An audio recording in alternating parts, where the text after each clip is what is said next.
So I'm going to be discussing the neurological complications of traumatic brain injury. And when asked to do this, it's such a huge topic, I thought perhaps I should discuss what may not have been discussed when many of you were inpatient or when many of you were transitioning. So I thought I should discuss more chronicity. What happens after? What happens after you leave the hospital? I'll initially discuss a bit of definitions, and after I will discuss how often does it occur, questions that you may ask. What's the prevalence of traumatic brain injury? Many parents ask, what should I look for? Presentation and management of mild traumatic brain injury, but more so moderate and severe traumatic brain injury. And then I decided to do something that many of you may not have focused on, or many people may not have focused on. What can I expect? What's the long-term impact? What's the neurocognitive impact? And if you ask someone that directs epilepsy to speak about a condition, obviously I'm going to speak about the epilepsy component of the condition. But I'm also a neurophysiologist in sleep, and that's my research, and has been for the last 15 years, sleep and epilepsy. And epilepsy surgery, but somewhat unrelated. And how will it change what we do? How does it affect the family? Again, that is very seldom addressed. So TBI, what is it? It's an injury to the head from physical force to which one or more of the following symptoms may occur. Can you excuse me one moment, because this isn't moving. So, while they figure that out, let's chit-chat. So I'll tell you a bit about myself. So I'm originally from Antigua, and I've been several places, studied in Toronto, did my neurology at the University of Michigan. And I became interested in traumatic brain injury and sleep components of traumatic brain injury when I worked at St. Jude's in Memphis, Tennessee. Because you tend to see the sequelae of having seizures and or tumors by kids falling and developing traumatic brain injury. But when I had to research the topic, sleep and epilepsy and traumatic brain injury, they really don't have much data. So parents would come into me and they didn't know about either or, especially sleep. Not many people touch on sleep and the deficits thereof, and the insomnia with the children, and the pathologic hypersomnia with the children. It's just not touched upon at all. So I had to recreate this. I had to recreate this by reaching out to my colleagues, and sure enough, most of us experienced the same thing. It's just that nobody entertained discussing it or engaging with it. I'm good. So here we go. Back to the podium. So, injury to the head from physical force. You could have a decreased or altered level of consciousness or amnesia. Other neurological or neuropsychological changes. Neuropsychological changes is key because quite often when people don't see a focal weakness or a specific change, they tend to think everything is okay. Skull fracture, possibly. Traumatic intracranial lesions, that's quite often obvious, but not always. And unfortunately, some children die, and they become deceased. What exactly happens? By any trauma, usually standing still and or moving, it will hit the head frequently in front, because they tend to be going forward, and or the back. And they can have what's called a counter-coup injury, meaning coup hitting the front and counter coup the back. And the reason I became a neurologist is because the brain is a pretty cool place, right? It has circuits everywhere. It's not one area. Everything feeds the other. And just from determining where things are, you can pretty much envision what the injuries may be. So if you look at the frontal lobe, for instance, it takes care of empathy, thinking, self-awareness, decision-making. The back, visual changes, sometimes formed, sometimes unformed. And you can immediately determine what may happen if you hit the front. So if you hit the front of your head, you may be disinhibited. Empathy may not be there. You may slow down a bit, so you have to take time with the individual. Decision-making may be difficult. Task orientation may be difficult. And if you hit the back, then there may be visual problems. But also remember it's a circuit.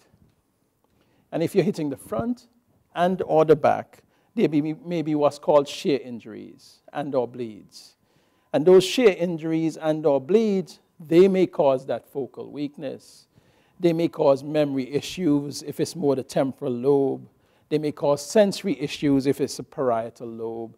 So just by being aware that you're not looking at a two-dimensional figure, you're looking at an integrated circuit, you could tell that different things may occur. And the importance of that is if you're very concrete, for instance, and you hit the frontal region, and you're telling someone, but short-term memory is a problem. They may say, well, that area wasn't damaged. That's not the point. The point is the brain is not isolated, it's a circuit. Yeah? These are some of the injuries, and I promise after this no more imaging and things like this. But just showing you when people say that somebody has a subdural, it's concave, you can have intracranial bleeds, you can have subtle diffuse areas or subarachnoid, or epidural. You tend to have more, both sides look the same. So it pushes in on the brain, and epidural tends to spread more and is more dangerous. But the initial injury or impact may not cause the excessive bleed. So if you have an immediate injury, and let's just say you're having a subdural from, say, a venous subtle bleed, that's why it's so important to follow the patient over time. So you may wonder when you go to the emergency room and somebody may hit their head, you tend not to see the confused symptoms, weakness, or other changes immediately. That's why it's so important to follow, especially over that first, say, 48 hours. Make sure that they're still with you, still alert, still engaged, because you don't want to miss anything. Huh? And how do they score it? So the acute scoring is via the Glasgow-Coma scale. You have severe injuries, less than 8. Mild injuries, usually they're above 14. And then you have in between. And it's debated, is it 9 to 12? Is it 9 to 13? Well, that watershed area of moderate brain injuries just means things could go either way. So with the mild injuries, those are the kids that tend to go home and are observed. The moderate to severe injuries, that determines where they go, usually in the hospital. So do they go to the floor and are more closely observed? Do they go to the ICU? Yeah? And it's a scoring system. They look at eye-opening response, verbal response, and then motor response. And it's broken down according to if you can react on your own, if you react to stimuli, if you can react to more deep, painful stimuli, or if you just can't open your eyes at all. Same thing with verbal response, same thing with motor response. And the simplicity of them determining this was genius, because based on this, it can actually help that evaluation. Now, I should also tell you, remember the brain is a circuit.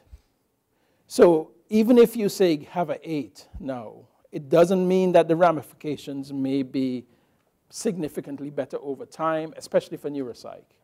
You may have to follow that patient longer because each individual is different. And I can stay up here and I try to negate a lot of percentages because in my talks, when I say percentages, I don't want parents to go home thinking that, oh, then it should be okay. Because your child is not a percentage. So even if I say in 90% of kids they do fantastic, it's something to hold on to, but remember you still have to do your due diligence. Yeah? So according to the CDC, about 230,000 hospitalizations occur because of TBI, and 1.1 million Americans are treated for TBI. Probably more than 2% of the population lives with TBI-related symptoms. I think these are just the ones that we see. And every 15 seconds, one American man and woman or child sustains significant traumatic brain injuries. Here's the kicker. The total number of TBIs are not sure, because either, your son, as in my son, was playing basketball, hit his head and passed out per bit, but just didn't want to tell me because I'd say, don't go back and play. Or they go to a doc, a pediatrician during the day or physician during the day, and they go just observe them, but it's not reported. So we don't know what the true numbers are. In children specifically, about 500,000 under 14 annually, 35,000 hospitalizations, approximately 2,000 deaths. It is not benign.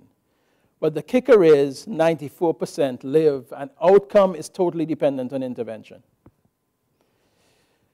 The majority of moderate to severe will be admitted to the hospital. We said that before. But I can't stress this enough. Mild TBI should never be neglected. And, just saying that goes across the board for all neurological problems. So mild headaches, mild seizures, mild anything, it should not be neglected. It should continue to be observed. Yeah? And in children, we find various types of TBIs are seen in different populations. So for instance, motor vehicle accidents, as an example here, may be seen more in blacks. Suicidality by assault may be seen more in white children. It varies greatly. But the fact of the matter is children are not percentages. So once again, negating race, color, creed, that vigilance. And you'll keep hearing me say that. Yeah? Of course, preventative care is the best care.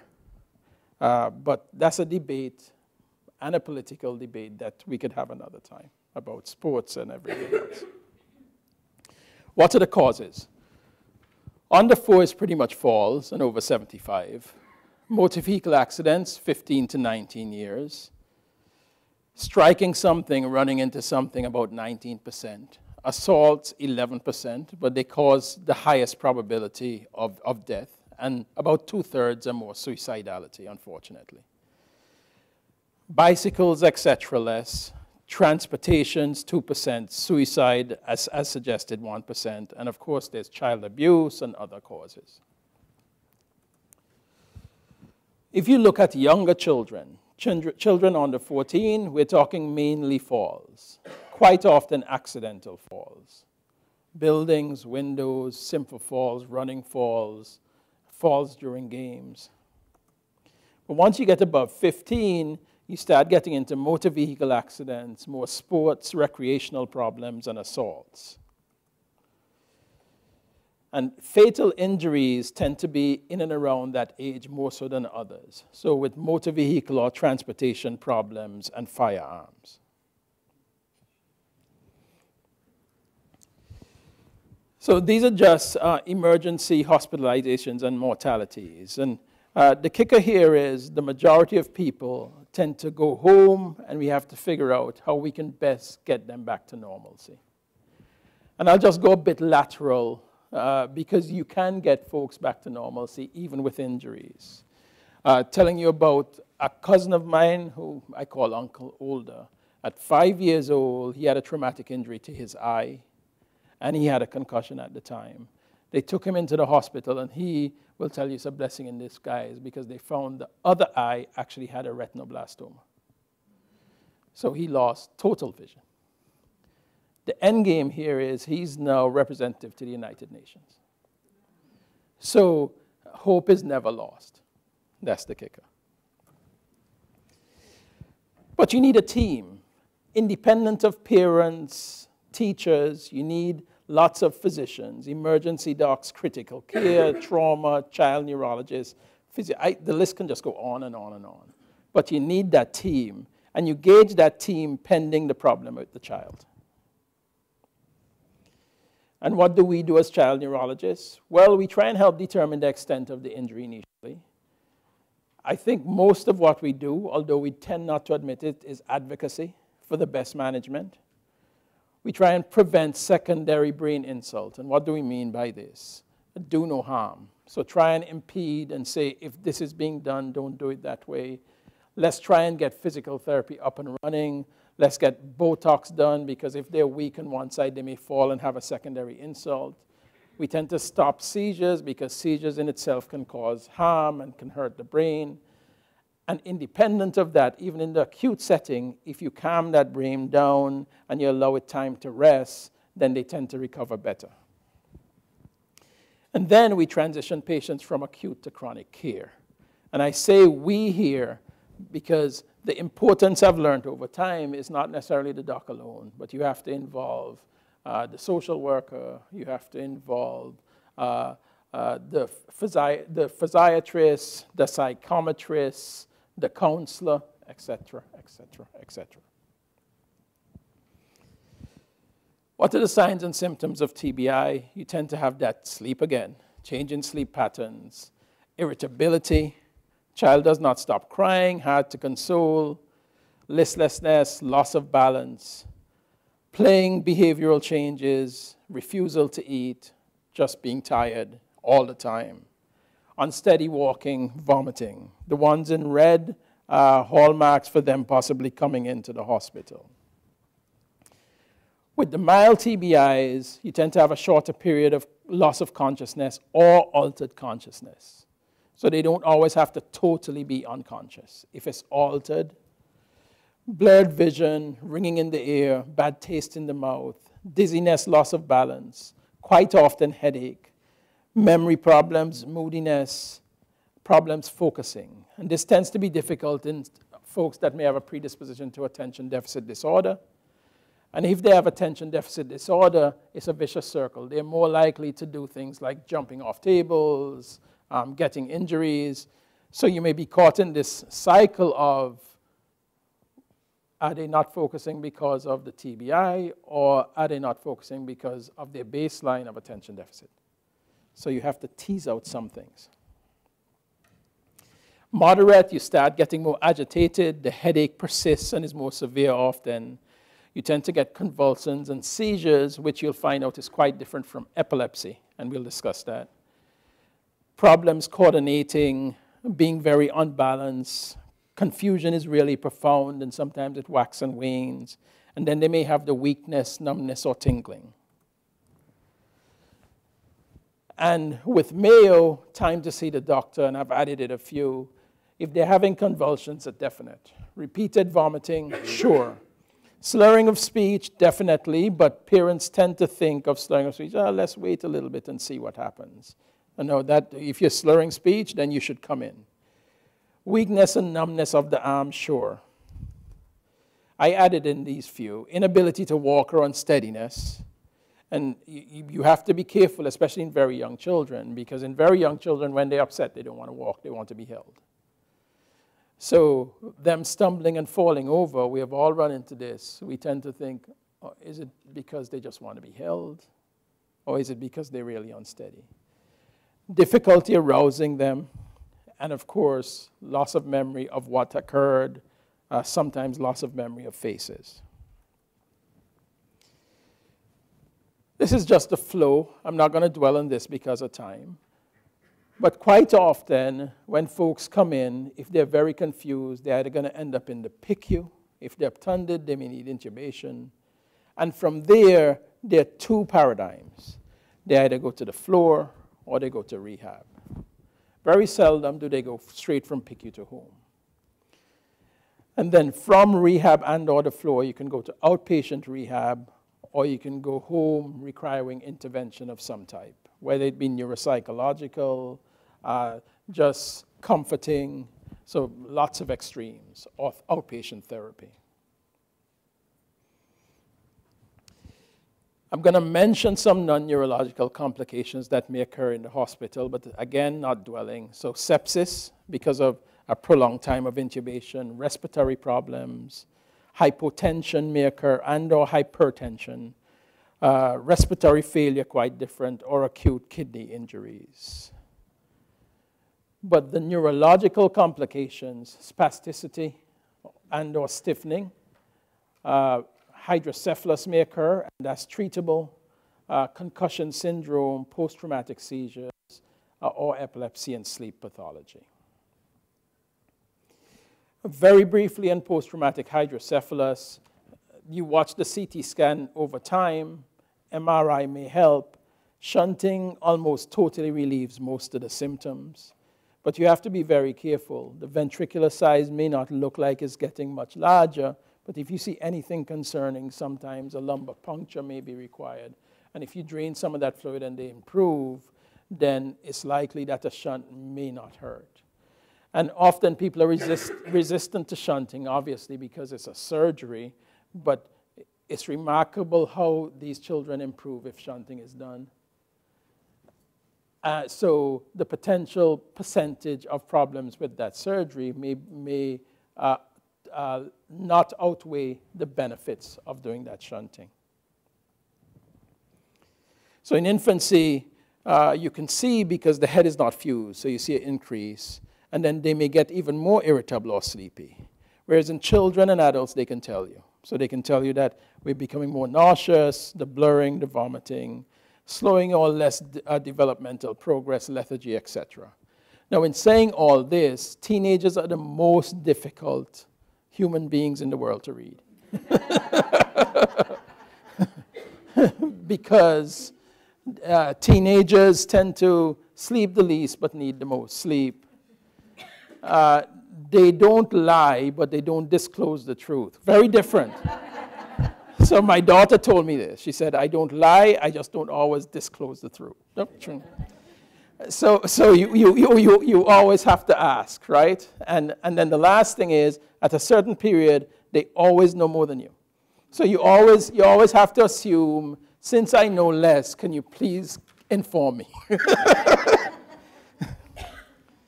And that's coming from a physician that even when she has a headache, she tells me what I need to do for her headache. And my son is following suit. So let's just look at the post-concussive syndrome or post-concussion syndrome. 3 months duration or 3 or more of the following symptoms: fatigue, disordered sleeping, headache, we've been through these, irritability, anxiety or depression, personality changes, which we don't always see, and of course apathy. And in the younger patients, you sometimes need testing to bring out some of this. The neuropsychological testing usually demonstrates difficulty in attention and memory. And I use the expertise of folks that know more than me, but it's not always easy for physicians to say folks know more than you. But if you talk to me about neuropsychological testing, I tend to go to IQ and which side is functioning more than the other.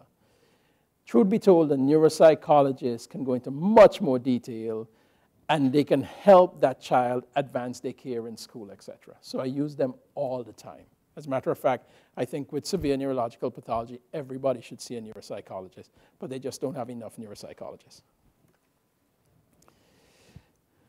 I was looking through for different concussion checklists, and they have lots of stuff on computers and so forth that you can do. But if you look at the American Academy of Neurology, Child Neurology Society website, they always quote the Council of Sports Medicine and Fitness and the Council on School Health. And what they do here is they use this scale, and they try to use this scale for when the child should re-enter school. The kicker is everything does not have to be 0, because children are not percentages 1, and they come into this with other comorbidities. So children may already have headaches.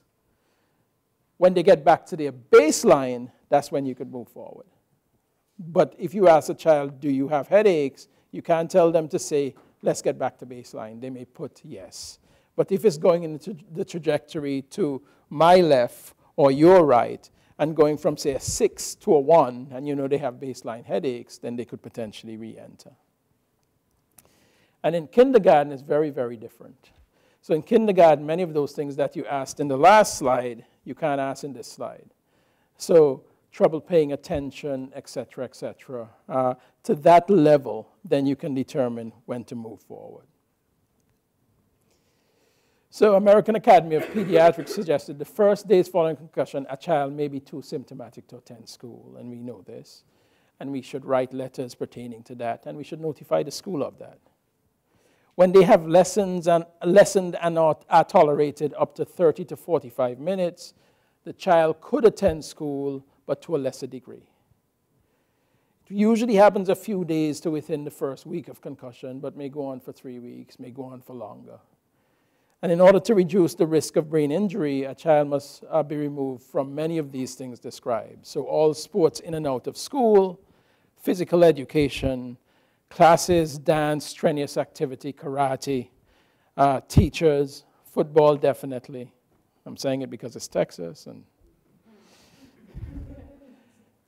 the debate has always been, when do you return? There is not, and I'll say this again, in asking my colleagues, and I've heard a colleague of mine that does a concussion clinic speak about this also, it's not a definite, and it changes over time. However, it accumulates. So if you have 2 concussions, 3 concussions, the ramifications are much worse over time. Yeah. And we're seeing that even in athletes in football. So it's important that, and this is from the American Academy of Pediatrics, that 2 teams take care of your child. There's the academic team, that's the teacher, counselor, language pathologists, mental health specialists, nurse, administrators, but they also have to be the physical team. The athletic trainers, once again the school nurse, pivotal, coach, PE teacher, playground supervisor. So when they return, they ease back in, and they don't immediately go in.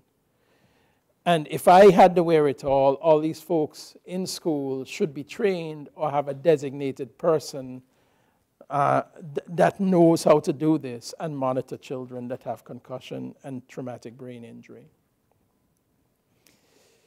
It has been shown that simple things matter. So in this study in 2001, they looked at the impact of mild head injury or mild traumatic brain injury in children and determined outcome remained poorly understood. The study was aiming to just do one simple thing, inform. So these children reported symptoms, cognitive performance, and psychological adjustment over 3 months. They had 61 children. 58 with mild TBI were assessed 3 months after injury only, and the others were assessed at baseline, given information, and then assessed at 3 months. And surprise, surprise. So children with mild TBI reported more symptoms than controls 1 week after, but demonstrated no impairment of neuropsychological measures once they started going out to 3 months, etc. But if they just tested them at 3 months alone, most of them still had symptoms. So because the early ones knew what to look for and how to engage and what to do about it, they improved faster over time. And that's not expensive. That's just some paper and some leaflets. So if you do an even greater impact and do even more, then obviously you'd have a larger impact.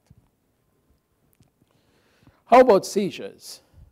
It's not uncommon after experimental or human TBI. And I'm not going to tell you about the experimental TBIs, but at sick kids, they were doing this and looking at traumatic seizures in rodents. And it wasn't uncommon at all. But they have immediate seizures. That's before 24 hours. The early seizures, 1 to 7 days, and then they have the late seizures, and that's after a week. So the definition of epilepsy requires 2 or more unprovoked seizures, or the occurrence of at least 1 unprovoked seizure and a high probability over 10 years of having another seizure.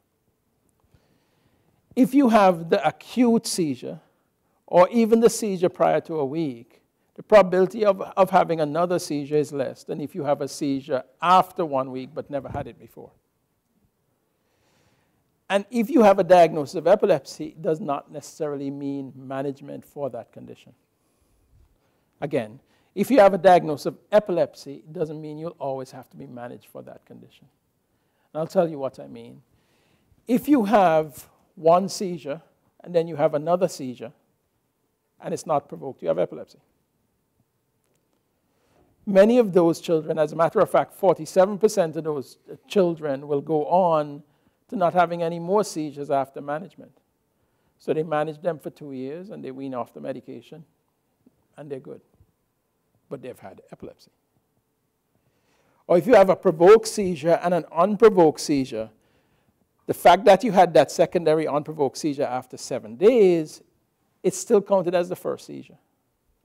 Then we have to weigh the pros and cons with the families. Do we treat this or do we not treat it? But the fact of the matter is, it can be treated after 2. So I'll just give you an example. If I have a patient that didn't have any seizures in the first week, they were intubated, they came out, went to physical therapy, and they had seizures after, and they have focal weakness, I don't want that to deteriorate. I don't want that to impair their function, hemibody function. I don't want that to impair many things. So I'm going to discuss with the family, what's that probability? Are you observing them at night? Are they doing anything strange at night? Do you see any steering in which they don't, return your attention when you touch them? What do you see? And I tend to go through what seizures look like and the subtleties. So the chewing and the picking, and then they come around, but they're a little tired. If they do that and it's lasting a bit longer and it's repetitive, it's likely a seizure. But people tend not to see that. Or if they're confused and they come around, it could be the concussion. But if there's a lot of waxing and waning and they have periods of confusion and periods in which they're better, periods of confusion and periods in which they're better, you need to do an EEG. Because you have to make sure that, and all seizures are short circuits, so this rapid fire. But if you have a brain that's injured already, and then you apply this jolt of electricity to the injured brain, and you do that continuously, if you do it a few times, it'll settle down. But if you do that continuously, before that brain heals, there's that probability or possibility that you could potentially cause some more injury. Of course, you have to weigh the pros and cons of that versus the different types of seizure medicines. And as things improve over time, then you have better potential medicines with better side effect profiles, right? They have other things that you could look at. You could look at if somebody has a G-tube or not. Perhaps you want to try the diet. Ketogenic diet, it helps, right? Perhaps if you find a reason for them having seizures, then why not take away that reason? So if when they sleep deprived, they have more events, then make them sleep better and make them sleep more. So it's not targeted at just medicines. You have to look at the whole picture always.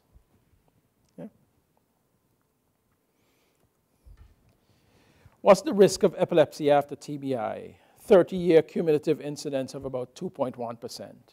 That may seem high, but in our lifetime, 1 in 26 of us will have epilepsy. It's high, isn't it? Because epilepsy is a dysfunction of the brain causing an exacerbation of circuits and an abnormality. And the highest prevalence is in the very young and the very old, over 60. It's just that many people don't talk about it. But as you get more severe forms of seizures, then you tend to have an increased risk for obvious reasons. So moderate, 4.2%. Severe, it ranges between anywhere 14 to 16%. And after the first late seizure, this is what I was talking about. So if you have a seizure and it's only started after 7 days, there's about an 86% probability of going on to having more. And the risk remains high. But in saying that, you may not know how many people actually have epilepsy. So you have folks like Danny Glover from Lethal Weapon. Or Chief Justice of the Supreme Court has epilepsy. Van Gogh, Agatha Christie, Prince. And this is a cool audience, because when I give this talk to children, I have to start remembering the younger folks with epilepsy. So then I have to reach back in my bucket and look at people like, say, Lil Wayne, and I have no idea about them. And younger audiences, they don't always ask you about what you're talking about. So sometimes speaking to teenagers, I'll just get a question pop up about Lil Wayne, and I have no idea anything about Lil Wayne. So I really like this audience because, we feel each other. We're good. But this just shows you exactly what I was saying. So over time, if you have more severe injuries, then the probability is you can develop epilepsy, especially if under 4. And the long-term risk over time of children versus adult cohorts and/or adult cohorts shows that the more severe the injury, the more likely you are to develop epilepsy. Now, that has nothing to do with management, because many of these people that I spoke to you about, they still take medication. Like I take medication for hypertension, like you may take medication for something else. And it doesn't necessarily have to impact your life, but you have to go on the right medicine at the right time with minimal to no side effects. And that's onus on the neurologist or the epileptologist to work with family members and the children to determine that. So anti-epileptic drug prophylaxis, this has been a big debate. But if you do have a seizure or not, and you have severe brain injury, they've found that if you put someone on an anti-epileptic medication with severe brain injury, it may help. But they're not sure if it helps if that patient hasn't had a seizure after, say, 7 days and have gone home. So it doesn't necessarily decrease risk. So that's why it's commonplace now, if you start a medicine, you don't wait for 3 and 6 months or a year like we'd done before. You may give it, and then after 7 days, unless the risk is significant, you may not just put someone on medication blasé if they've never had seizures.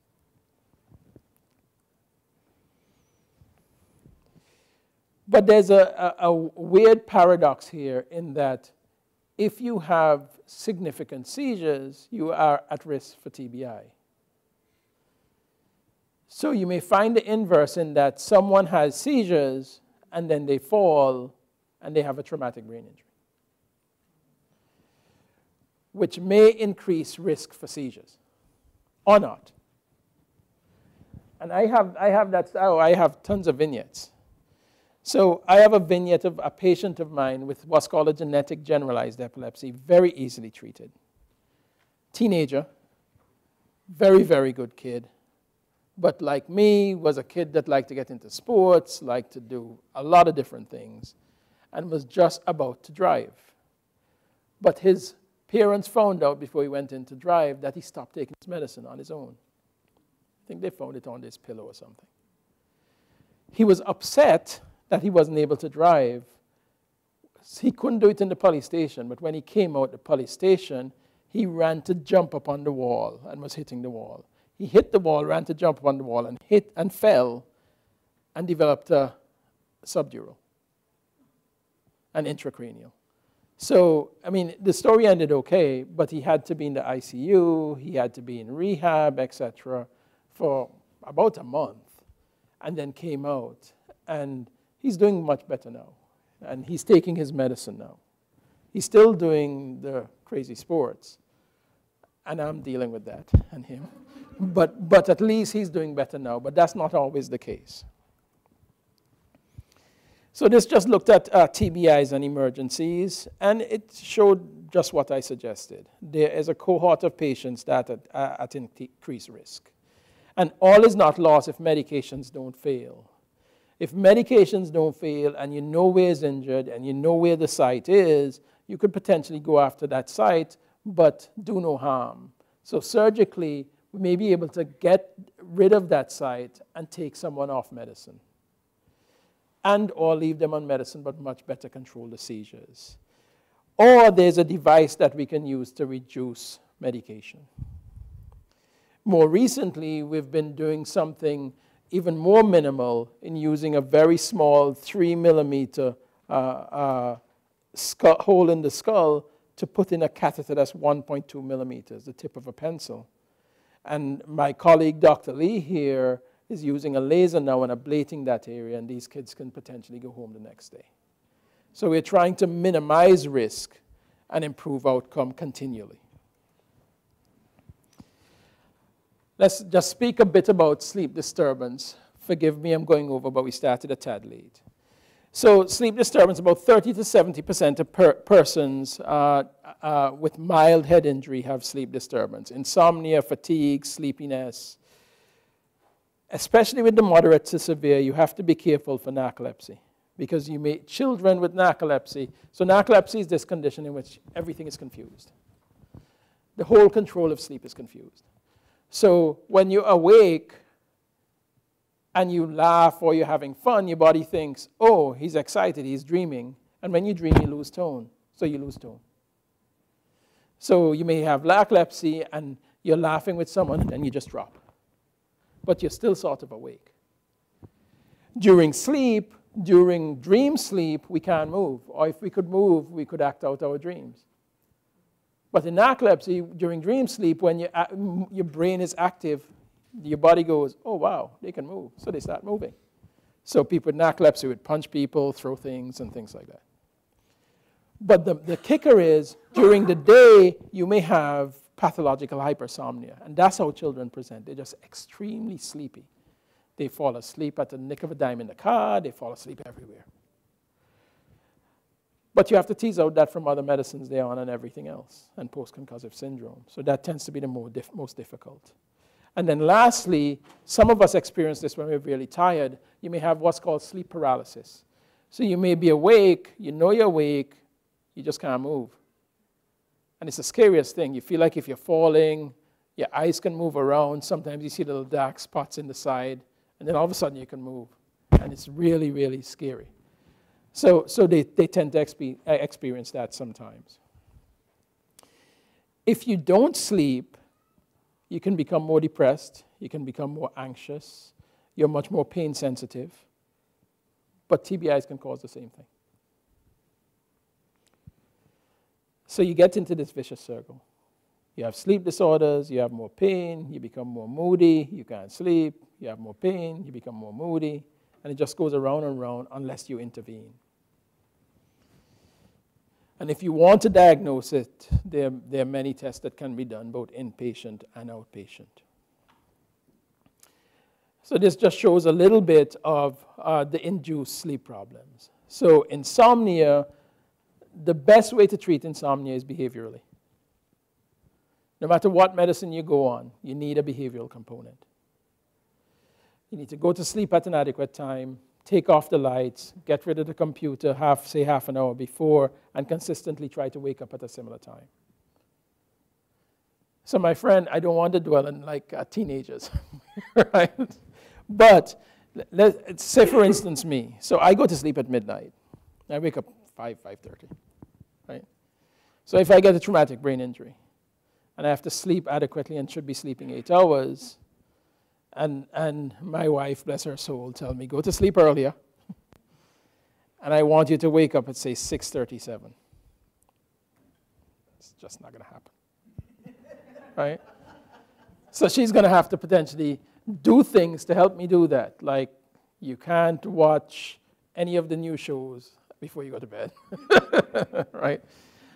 You know, that curtain must open at a certain time, and don't wake up 5:30 in the morning to drink coffee and wake me up too. So it's the same kicker. So you have to change that paradigm. But you can give sleep aids, acupuncture, mindfulness, meditation. They can all help. And I have someone that don't negate things if it's not going to hurt the person.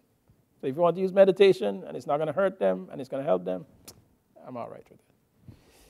Hypersomnia, stimulants help. And stimulants help both for that and focusing, and you don't have to use it long term.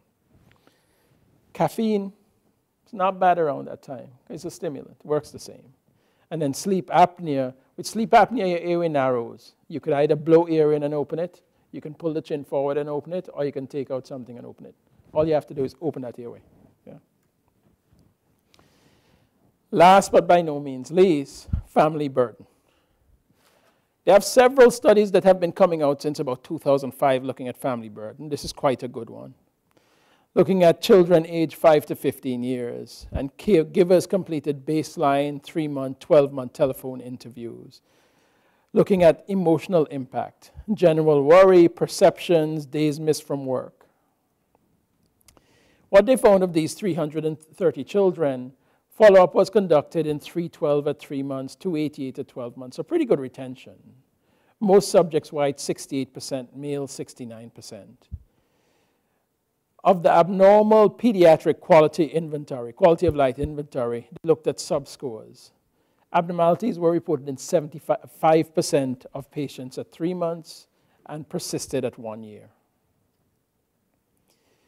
Parental perceptions of unmet health needs was very significant. So 69% reporting sustained worry, nearly 1/4 reporting interference with daily routine, and this is for up to a year.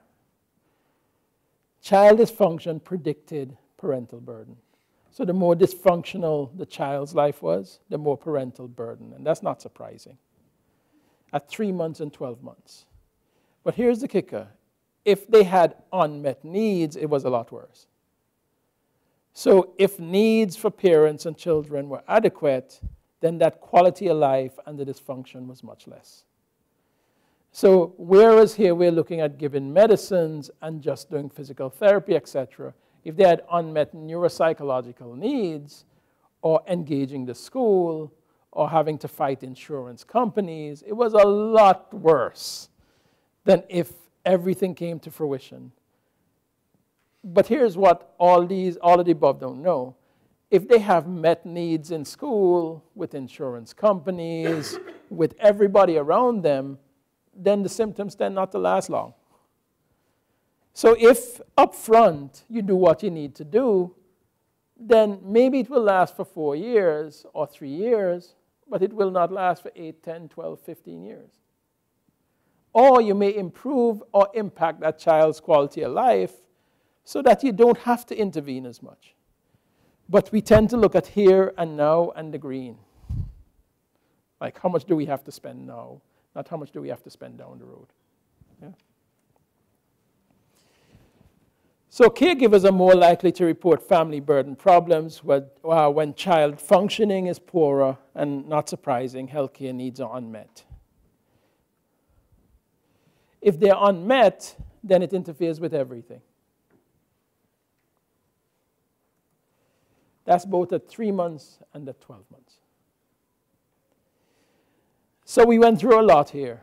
We went through, and there's a lot more we could go through. We went through concussion, some signs and symptoms of things to look for. Please look more heavily into sleep. Look at subtleties and advocate for your kids if you think they may be having seizures or not, or what the case may be. And, you know, I love when parents, and maybe this is my Sick Kids Toronto training, I love when parents come in and they bring in a computer, or they bring in a leaflet, or they bring in information, and they ask me questions. Because in training in my fellowship, that's what I was used to. I was used to graphs. I was used to them saying why. And I don't mind that at all. Some people mind it. But I think it's extremely important that you ask the question why. Because even if we can't answer, regardless of what we say, we're going to look it up. And the next time somebody asks that question why, we'll be able to answer it. I'm from this country. This is Antigua. I think it's pretty cool. It went through a rough spot with the hurricane, with Barbuda. But this is my second love. I actually go down and do clinics in the Caribbean. And that's the end. Thank you.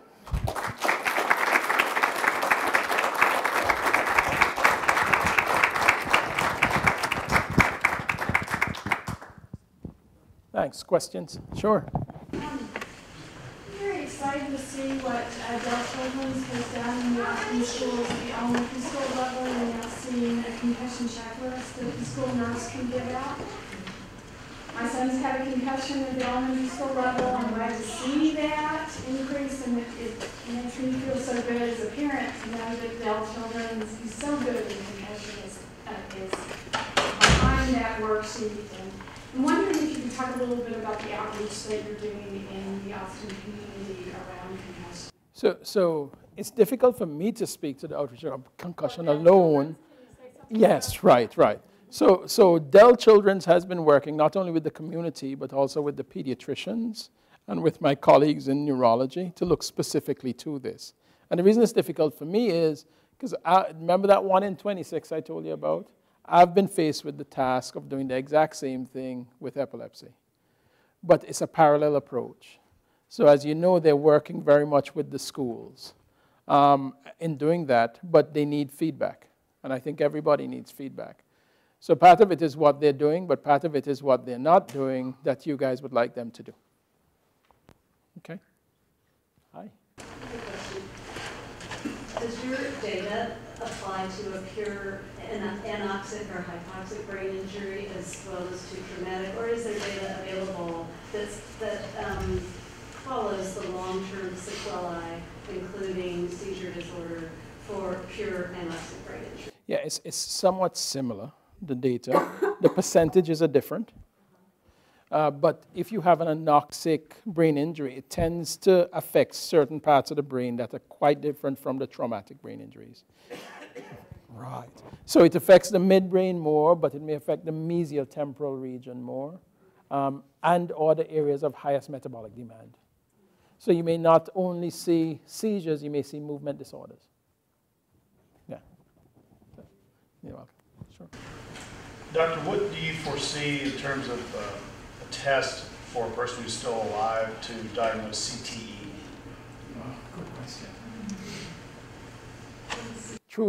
Truth be told, it's very difficult. It's been on television with the football players over time. Right. I don't know. That's the truth. The fact of the matter is people are just trying to, and it's embarrassing, but people are just trying to get a handle on that now. What do I think? It may be boys with toys, but I think the route that we're going to go is more functional or neuroimaging for more concrete diagnoses. Because even with questionnaires, you don't always get the answer. You need something objective. Okay. Any other questions? Sure. How long of an EEG do you like to diagnose a seizure? Just routine, 48, 72?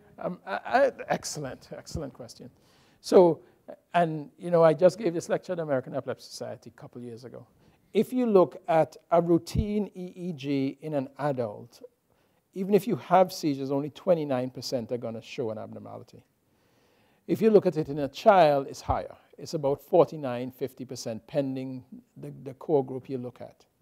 If it does not show an abnormality, the routine EEG, and there's a high possibility of them having seizures, two things. One, you should capture sleep, and three, a 24 to 48-hour EEG would be beneficial. If you're seeing something that you did not capture on that 24-hour EEG or routine EEG, they should just come into the unit and try and capture that event. So it's not a clear-cut answer, but you have to gauge it with bridges.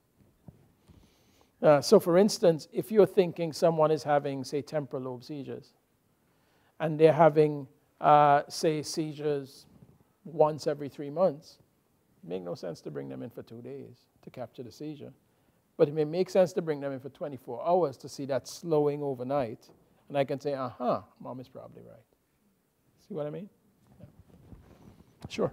In relation to your data on the epilepsy, are you seeing a difference in between singular traumatic events, like a car accident or a explosive playing football versus mild repeated traumatic events? Football players who are just knocking heads over and over at a lesser rate? They're seeing a difference, but I don't think it's the epilepsy in itself. I think the epilepsy is an epiphenomenon. If you have repeated events, that quote-unquote mild traumatic brain injury may become more moderate. So you may have more signs and symptoms. And if you have more signs and symptoms, it suggests to me that there's more damage. And if there's more damage, then there's more risk of seizures. You see what I mean? Yeah. So if you have a mild event now and another mild event in 5 years and everything has been healed in between, the probability is less than if you have repeated mild events that accumulates over time. Yeah. Questions? Well, thank you.